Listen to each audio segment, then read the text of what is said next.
Hey everyone, happy to share some results from a research study we conducted on physical education teachers' acceptance and use of a supplemental online curriculum. Teaching online is becoming increasingly popular across the K-12 schooling environment, particularly in the United States. General benefits are that it offers a means to overcome traditional educational barriers like large class sizes. It can expand educational access and opportunities for students who might not have certain courses available within their face-to-face environment, can then take online courses, for example. And it also provides new choices for students interested in more personalized or autonomous learning experiences. There's limited research that's been conducted on the use of online in physical education in general. And the common use of theories that explain discrete aspects or individual aspects of technology adoption is a critical limitation within the broader technology research in physical education. To date, there's no research that's been conducted on teachers' acceptance and use of online instruction. So the purpose of this study was to explore the factors that influence these high school physical education teachers to adopt a supplemental online curriculum. And a secondary objective was to qualitatively explore the potential validity of the unified theory of acceptance and use of technology. This theory was developed as an inclusive synthesis of 9 technology acceptance models to explain the most predictive determinants of use and acceptance in the workplace by employees. Research using this theory has primarily occurred within the information management, business, and information systems fields, but understanding how this theory operates in educational context is warranted. You can see here along the left side, these are the 4 main determinants. The definitions for each are here, and there's associated constructs that come along within each determinant. And basically what this is degree of ease of use. Is it easy to use? Will it make my job easier or better to do? Are certain people influencing me to do it? And are the support structures in place for this technology to be used effectively? We used a qualitative descriptive design, conducted in-depth interviews using the UTaught as a guiding framework for the interview protocol, conducted informal member checks throughout, and we use a direct content analysis approach initially using the theory to understand its utility in the qualitative validation part, and then we use some inductive analysis to refine and extend the theory. We interviewed 28 certified teachers, 27 were physical education teachers, and 1 was a certified special education teacher who was responsible for teaching physical education in their high school. 22 females, 6 males. We had a pretty broad range of teaching experience with the mean of about 22 to 23 years. And 20 of the 28 had noted added professional responsibilities beyond teaching. So we had 7 department chairs, 1 AD, and so forth. And use of the online system ranged from less than a year to up to 4 years for the participants, with the mean being about 2.5 years. The online instructional system that we were studying the adoption of was Interactive PE, and if you're interested in seeing a little bit more about the curriculum, you can visit their website here. But at the time, it was billed as a standards-based secondary physical education curriculum intended to be used as a blended content into the regular face-to-face instruction, or a flipped learning content, to speak with in a different way. IP is 2 separate 15-week courses. They can be administered independently or in sequence. And IP was in the second phase of their beta test, so it's still being developed in some ways during the study. And the current version, I think, is a more finalized version. It's been updated since the study. What we found is teachers' responses align well within the 4 main determinants within the UTaught framework. The inductive analysis did identify an additional theme actually from the second iteration of the UTaught, which was designed to examine consumer technology acceptance. So that was an interesting finding we'll explain a little bit later. And just the participant pool that we recruited, their experience levels and work responsibilities and ages contradict a lot of the trends in the acceptance and use literature. What is currently said is that a younger younger population of people tend to use technology. People with less work responsibilities would tend to use the technology. But what we saw were teachers with a large, over 20 years of experience was the average, and almost all of them had additional coaching, athletic directing, department chair responsibilities. So that was an interesting finding just right off the bat. Performance expectancy, all the teachers viewed IPE as a way to improve their job performance. And the sub-themes that we identified were, they identified performance from a programmatic, an instructional, and a student's needs perspective. So some of these quotes are pretty heavy. If you want to pause and you can kind of read them, but they really highlight what the teachers think of the system and how it improves their program, how it improved their instruction, and how it improved their ability to address students' needs better.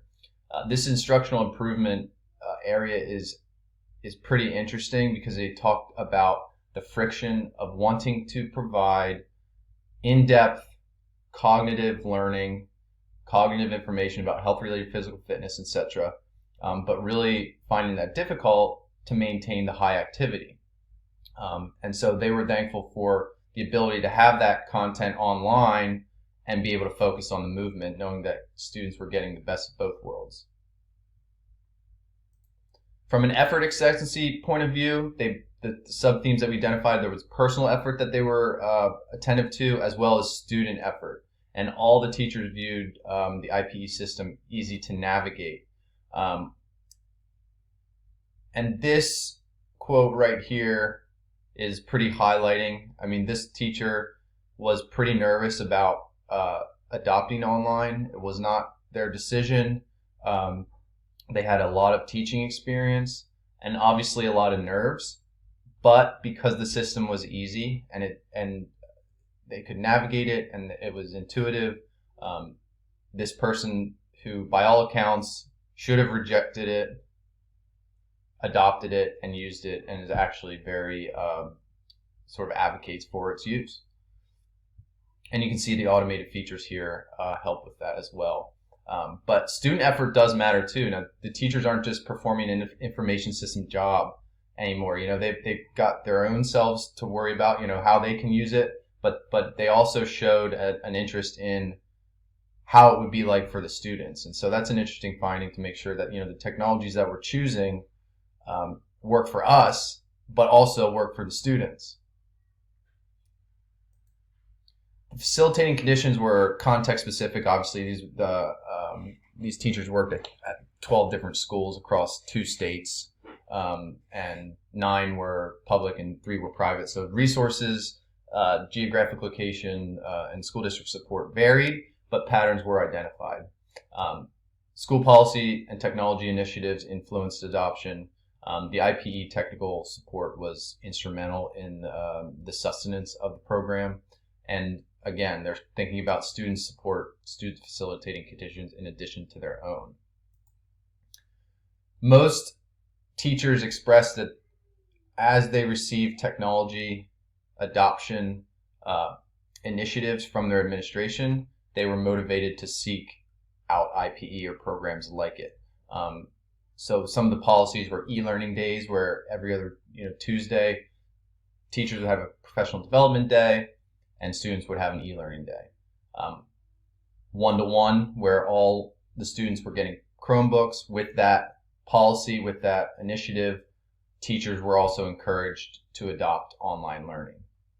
So that was pretty influential in motivating teachers to seek outside systems. IPE was absolutely fabulous for a lot of these. You can read it right here, and the external support that they provided was mentioned very frequently as a key aspect of their use and willing to continue to use. And what we saw here was a sub-theme of the sub-theme is that the lack of school support didn't inhibit use. It was surprising how little professional development the schools were providing in relation to technology use, even though they had these technology policies. But because of the external support of IPE, these teachers that mentioned this, and there was more than 2, were able to sustain because of that external support. And then students facilitating conditions was a key area. A lot of the schools were rural, and so Wi-Fi was an issue. And so the teachers were concerned about that. And some of the teachers that worked in more high poverty schools mentioned accessibility to devices if their schools didn't provide it. But they were all, in their own ways, able to overcome those barriers through allowing students to go to the library for Wi-Fi before and after school and during study hall, allowing students to lend or to borrow devices and so forth. So there are creative ways to help students receive support in the event that the online use was being used. Social influence was a major determinant of the U-Taught, but it didn't really have any influence. And I think partially because most of the people in this study were the decision makers for the department. So they were the ones that actually decided to adopt IPE. So they weren't really concerned with what other people thought. And in fact, some of them said that the other teachers on their teams did resist it. But it didn't matter because they wanted it and they saw the value. And at the end of the day, price value was determined by the principal, and that was the ultimatum.